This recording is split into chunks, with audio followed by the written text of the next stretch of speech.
Mrs. McGaffrey, I have a question for you. Yeah, how did Anthony Rizzo hit this baseball? 1 walk, 5 strikeouts, 5 hits, and a drive to right, and it is gone, a home run. For it here, yeah, he goes down to one knee. The swing, the drive, downward dog.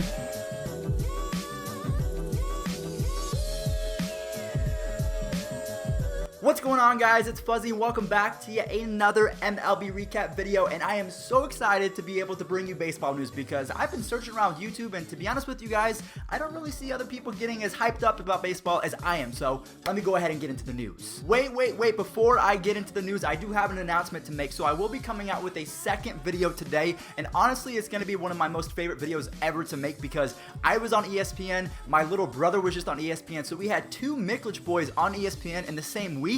I cannot wait to make that video because it's been a crazy last couple months, and I just have to thank you guys for it, whether it's going to the All-Star game or going to the Little League World Series and then being on ESPN and then watching my brother on ESPN. It's just, thank you guys. But can we watch that clip one more time? I'm actually curious. I still don't know how Anthony Rizzo hit this pitch because he hit it and then he went straight into the ground as if it hit him.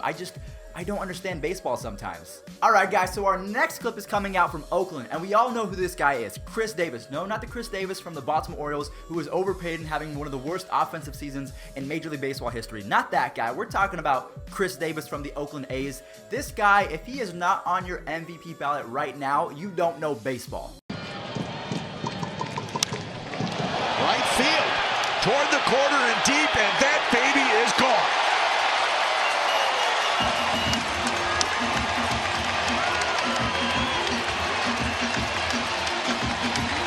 How is he doing this? He is now tied with JD Martinez, just Dingers Martinez, for the league lead in home runs at 38 apiece. Now, I am not saying that Chris Davis is going to win the MVP. He's really bad at defense. He doesn't steal you 20 bags every single year. He's a DH, and that's pretty much it, and he's hitting less than 270. So I don't think he's going to win the MVP, but he should get some votes without a doubt. The Athletics are not primed to be in the playoffs without this man. He is literally putting them on his back in terms of run production because he's up to 38 home runs, 102 RBIs, and he's about to have his third straight season with 40 home runs, 100 RBIs. I mean, the guy is probably the most underrated power hitter in the last 10-15 years. Chris Davis is an MVP candidate this year in 2018, and if you disagree, you do not know baseball. I don't mean to throw in your face, I don't mean to sound condescending, but honestly, you don't know baseball if he's not in your top 5. Moving on over to Chicago, we have one of the most anticipated debuts in the last couple years, Michael Kopech of the Chicago White Sox. He came up, he threw 2 innings, and then it rained, and it was a big bummer. But in those same 2 innings, he gave up 3 hits, and he had 4 strikeouts, so the guy looked really electric. He said that his biggest takeaway from yesterday's start was not that he was electric with the fastball, but that he was able to locate his changeup. So if he can pinpoint that fastball wherever he wants, if he can get that off speed going, Michael Kopech, he's gonna make a huge splash in this league going forward. And I can't wait to see what he does when there's not a rain delay. All right, guys. So the next 2 clips I'm gonna run consecutive because I want you guys to let me know in the comment section down below what do you think is the better play. So the first one's gonna come from Kolten Wong of the Cardinals. The second clip is gonna come from Nick Ahmed of the Arizona Diamondbacks. And again, guys, do not forget. Let me know which was the better play. Roll it. Before. Nick Ahmed backhands it. Long throw. Got him. Oh, my goodness. Give him a gold glove right now. I didn't think he had enough arm from that position to get the ball across the diamond in the air to Goldie. Big stretch to the... And the 1-2. Hit up the middle. Diving stop by Wong. He's thrown to first. Oh, he got him. And then somehow was able to make the throw to first base and get him. That is incredible. That is as good as you'll ever see. And that is a tough question to answer. Between those 2 plays, I watched them both, Kolten Wong and Nick Ahmed. I think I'm going to have to go with Kolten Wong, but Nick Ahmed, I mean, they're almost kind of the same sort of play, going off to the right side, having to throw a crazy throw. Yeah, I'm going to have to go with Kolten Wong. But again, guys, it's pretty much a toss-up at this point. They're both great plays.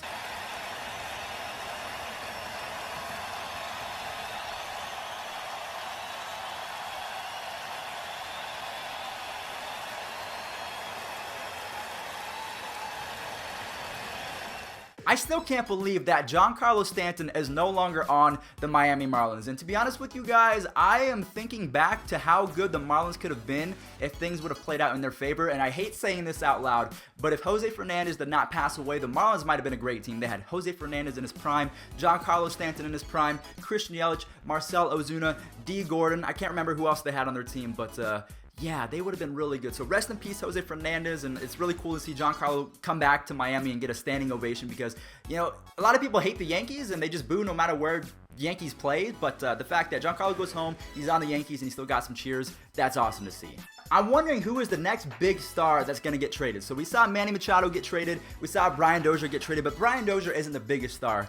And honestly, Bryce Harper almost got traded. If you guys have no idea what waivers are, so there's the trade deadline, that's already passed, but there's also the waiver deadline. So what usually every team does just as standard procedure is they put every single player on waivers, which means that another team can pick them up, but they're revocable waivers. So for example, Bryce Harper was put on waivers by the Washington Nationals and he was claimed by the Dodgers, but they could not strike a deal, so the Nationals pulled back. But one other player that was claimed off waivers, or two other players I should say, we have Daniel Murphy, the second baseman, he's not very good at defense anymore, of the Nationals. He was actually shipped off to the Chicago Cubs, so the Cubs got a really good left-handed bat. I think he's hitting .417 with the plus 1,000 OPS for his career at Wrigley Field, so they got a really good bat, and we'll talk about more injuries and other news with the Cubs a little bit later because they're getting some bad news, so it's a perfect timing for them. And then Matt Adams, the first baseman for the Washington Nationals, he was put on waivers, and he was picked up by the Cardinals if he was sent over for a minor league prospect and some cash. So really, who cares?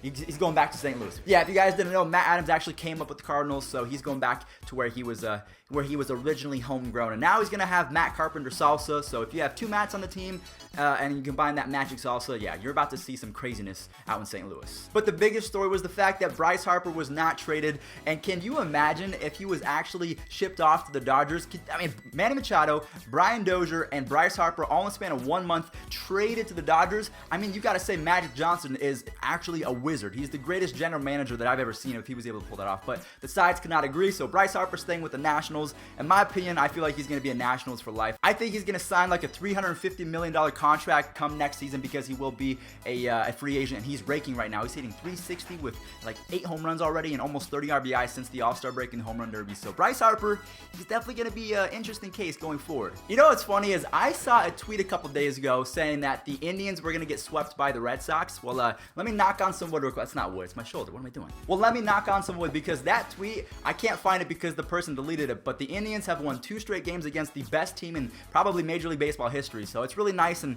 it's all because of this man, Greg Allen. I haven't really given Greg Allen too much props, but man, he made 2 great plays. The 0-1 swung on, and there's a drive to center. This one's hit well. Back on it, Allen.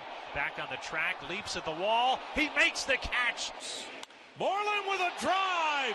Deep center field. This ball, Allen racing back, dives. He made the catch. Red Sox fans out there, do not worry, do not fret. You guys are still the best team in baseball, and honestly, it might not even be close, so don't worry about it. The Indians are just a really good team. All of their players are coming back from injury, so it's just a good time to be an Indians fan right now. We got Brad Hand, Andrew Miller's coming back, Cody Allen's all right, Michael Brantley's raking. We just got a lot of good players on our team, so Red Sox fans, you're just going up against a great team, so don't worry. Now, if we're talking about worrying, all you Phillies fans out there, I'm talking to you, Dan, Mr. Shelfie. I'm not sure if you guys should be worried or if it's just something that we're going to talk about the standings in just a second, but Dansby Swanson, the shortstop, he was drafted #1 overall a couple years ago, the shortstop for the Atlanta Braves. Yeah, he had 2 bombs yesterday. The Braves have now won 2 games in a row. Just sit back and watch because this guy, I'm hoping that he turns out the way that he was supposed to be at the #1 overall pick because he's hitting .245 right now, but if he can turn it around, man, the Braves, Ozzie Albies, Ronald Acuna Jr., I mean, Dansby Swanson, they have a lot of good and young players going forward, and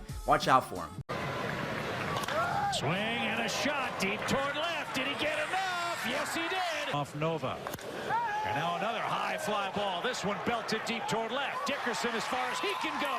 It's a 2-homer game for Swanson. So Dansby Swanson hitting 2 home runs for the Braves is absolutely huge considering the standings, but we're going to talk about the standings in just a second because we have a couple different injuries to go over. The first one coming out from New York, we have Aroldis Chapman. He left after I think 6 pitches because he has soreness in his left knee, and he's been pitching through injury pretty much the entire season and just putting cortisone shots in his knee and just going forward and playing. So he's he's toughed it out for quite some time, but yesterday got too much, and Chapman, he had to come out. And then also, Yu Darvish, oh, this really sucks considering the Cubs, they just got Daniel Murphy, so they had great news in Daniel Murphy coming to the Cubs, but then they had horrible news. Yu Darvish was shut down for the year. I think he threw one pitch in his bullpen, and he said, nope, I am not feeling okay, and it's in his pitching arm, so it might be his UCL. I'm just hoping it's not Tommy John, because then he'll be gone for a while, but they're going to shut him down. I say this every single video that someone gets injured. If you're religious out there, send prayers out to Aroldis Chapman and Yu Darvish, because as competitive as you guys might be, and you guys not want them to be on the field, they're players, they're humans. Pray for them, hope that they come back and at the top of their game. So Darvish, Chapman, we got your back, guys. Now we're coming to everyone's favorite part of the video, the standings of Major League Baseball. I think these standings are a lot like stocks. One day they're up, one day they're down, one day they're just plateaued. So it's the craziest thing. But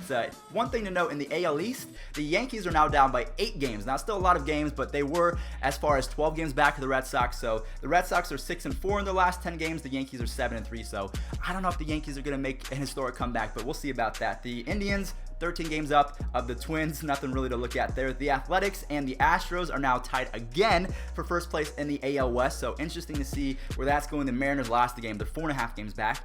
In the National League, the Phillies, this is why I brought up the Dansby Swanson home run. Not that I was super hyped up about the home run, but the fact that the Braves are now 2 games up of the Phillies, because the Phillies have now lost 3 games in a row, and the Braves are on a 2-game winning streak, so that's a bummer right there. The Phillies are now 4-6 in their last 10. It's not going to cut it, guys. You got to pick up the slack in the NL Central. The Cubs are up by 2.5 games over the Cardinals. The Brewers lost yesterday to the Reds, so they are now 3 games back. And then in the NL West, the Diamondbacks are starting to really, go away with this now. It's a 1.5 game lead over the Rockies, but then we got the Dodgers down there at 3.5 games out. So the NL West was something that I thought we were going to be really hyped up, but it's kind of fluctuating too much to the point where I'm not sure who's going to take that, because the Diamondbacks, they can falter, and then the Rockies can come up, or the Rockies can falter, and then the Dodgers can go to second, and there's so many situations that can happen. And then if we go to the wild card, let's check this out real quick. The Yankees are still up by 3.5 games, so you guys are chilling. The Astros and the Athletics are still tied for first place. So again, if you want to know what the AL wild card is, just look at the AL West. You don't have to go digging too far.